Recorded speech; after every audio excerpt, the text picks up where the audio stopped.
Alright, championship game recaps. Starting out with the Ravens and Chiefs. To be completely honest, everything that has been said, it's really lines up well already, giving you a full outline of both sides. Really, where I stand, every single member of that team that played on that field, if you're the Ravens, deserves some semblance of blame.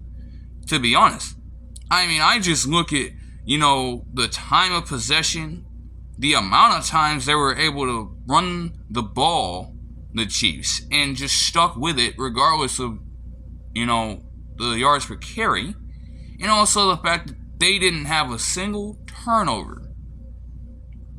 Yes, the defense cracked down, but with that sluggish start, it wasn't something you were able to come back from. Why are the Ravens out here averaging 5.1 yards a carry on 16, but you don't decide to run the ball more? And the Chiefs had double the carries with way less efficiency running it, but the fact that, okay, they committed to doing it slows down the clock a little bit, and it opened up the pass game when they needed it to open up. Mainly, the very last play of the game, the Marquez Valdez-Scantling, or the last play that mattered. They get that stop, there's no telling what happens.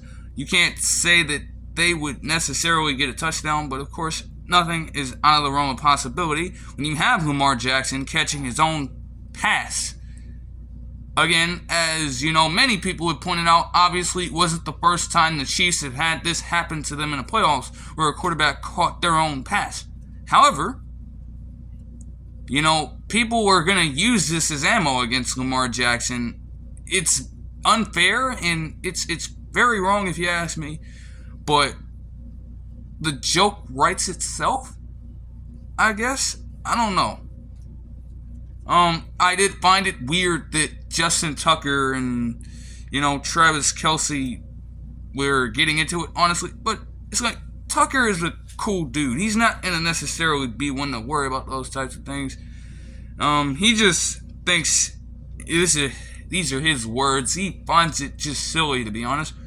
And not really much I expected him to say. He's not a guy that's going to start a whole lot of beef or get himself involved in that type of stuff. He's cool, man. He's chilling.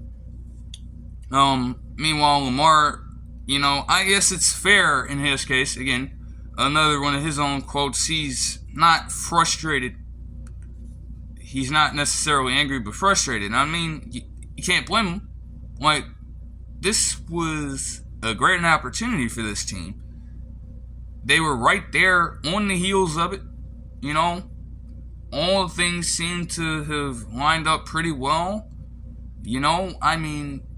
Just wasn't the season. You have to give the Ravens credit for what they were able to do and the fact that they got this far in the first place. But I do namely want to give a lot of credit to Jadeveon Clowney. If he was doing this for teams beforehand, just any team, the Texans, the Seahawks, or the Browns, well, he wouldn't necessarily find himself on this team, but this has been a year where he has quite literally rejuvenated everything about his reputation. You have to respect it. And Zay Flowers also, I am not putting the blame on him for that fumble. That's a young player doing his best to make a play where he had all free reign to do so. It's just L'Jarius Sneed is one of the best tackling cornerbacks in the league. Quite literally. He's quite possibly, and, I don't really have any bias. Obviously, I like myself Tariq Woolen, Devin Witherspoon. But what I will say for Sneed is that he is one of the most well-rounded cornerbacks in the league. You have most cover corners that can't tackle for shit.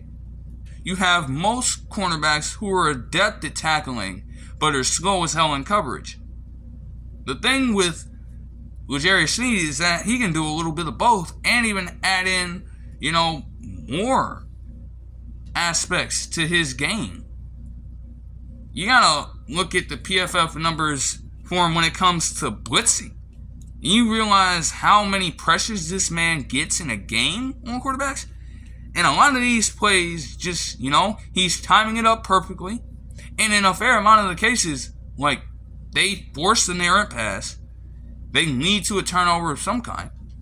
You have to respect that from L'Jarius Sneed. You can't count that out. What I will say is that, you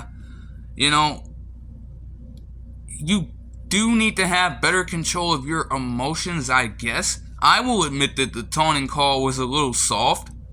But, L'Jarius Sneed, by God, he literally held onto his foot. He was trying to get him to do exactly that, and Flowers played right into his hand. He got him exactly where he wanted him. And then, following that up with the forced fumble. And it's like, you should have better control of your emotions in that situation. Young player, though, I think he'll learn in time. And what we also need to learn right now, actually. I'm glad that Nick Wright, actually, and I will agree with him for, probably the only time ever, he is the greatest underdog ever. Patrick Mahomes. But what I don't understand is why is the label of underdog being put on this man? What more does he need to do in such a short amount of time for you to stop doubting him? There's no way that these conversations continue if he wins the third Super Bowl before the age of 30, which could probably happen.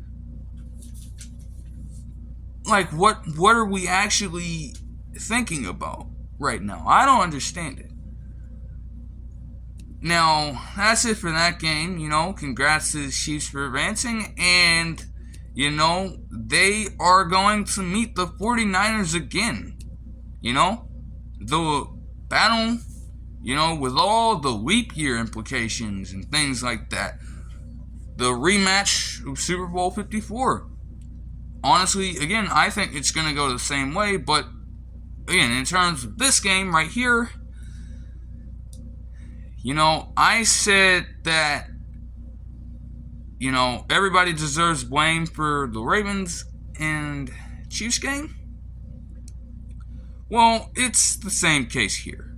It's just a bit more extreme.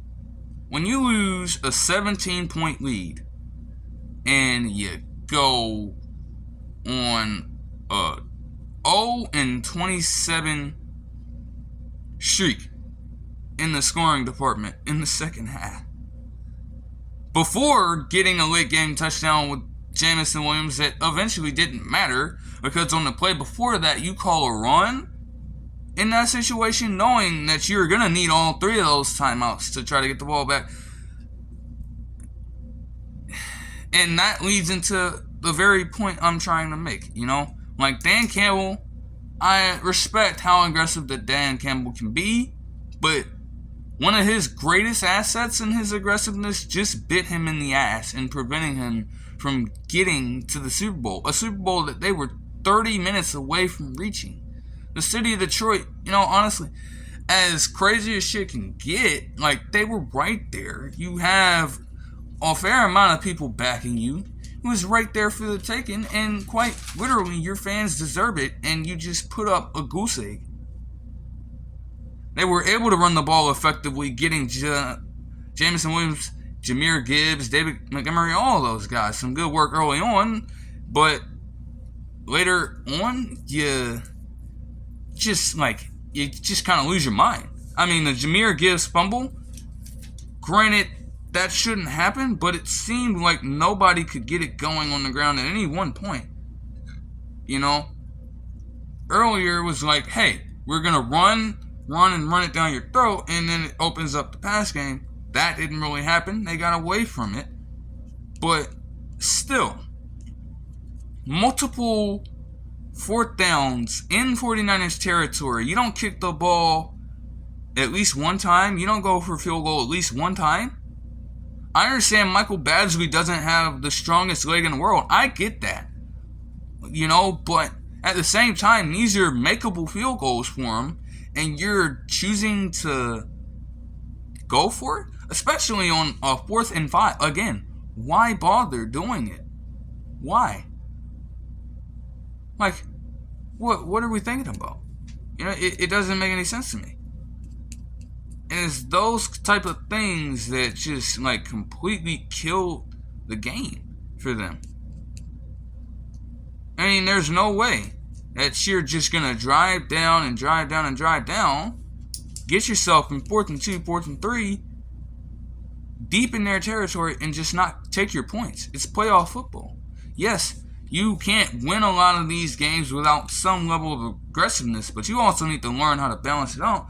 And frankly, Dan Campbell is going to have to learn that at some point. That's how good head coaches like him at this current stage become way better down the line. It seemed like everything just went right for the 49ers in the second half. Of course, this damn talk about Brandon Ayuk's lucky ass catch off of Kindle Vildor's face mask. A ladybug flew on my shoe. You don't know what that means, bro. Can you just shut up? And then also he complained about that being the number 2 play on SportsCenter Top 10 behind Lamar Jackson's catch. About to fucking shed in the tears and cry. Dude, no, that shit was lucky. That shouldn't have happened. But what you can account for is that the Lions seriously need to, reconsider what the hell they're doing at cornerback. I consider Brian Branch a safety, but outside of that, okay, you pick up Cameron Sutton, and before the game even, with, numbers from PFF that I saw, he is getting torched. But you don't even need to see the numbers. I've watched all these games. Just look at the eye test. Okay? You're putting this guy on the best wide receivers on the team. And he got burned every time. So what do you think is going to happen when you're putting him on, all of their receiving threats? Quite frankly, those guys out there, maybe with the exception of Jawan Jennings, and even then he's good in his role, but Ayuk and Samuel could literally be 1 or a 2 wide receiver on literally any other team in the league. And you're just gonna continue to play him and put at least one of those guys on him. Kindle Vildor's no good option for the second cornerback either. Stu was a Bears reject, and you pick him up for, what are you thinking about? And promptly, when they got into a groove in the passing game with their in-breaking routes and passes over the middle, typical 49ers football, they couldn't do a damn thing about it. The trenches also faltered a little bit for them. McCaffrey just with some strong runs, stiff-arming the shit out of fucking C.J. Gardner-Johnson, all that type of stuff. They just had their way. Just completely dominated that second half. This grand moment literally slipped through your fingers. You're Dan Campbell in this situation. You probably want to have a little more faith in yourself. But I can't say that he's totally wrong when he states that, hey, this might have been our best chance, if not only chance. I can't necessarily blame him. But at the same time, you give yourself a better shot when you clean up some of the stuff you were doing, and you also have the front office go out there and get legitimate cornerback talent, maybe even some safety talent too, because those guys out there are not good. That had really been the thing holding them back. That's the one thing with them, Every single week, it was how inconsistent the Lions defense was, how atrocious they were against all of these different quarterbacks.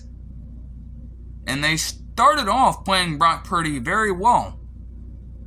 But then he was able to get mobile late when the 49ers needed it the most. And they couldn't stop him. So, 49ers are headed to their second Super Bowl in the decade to face the Chiefs yet again.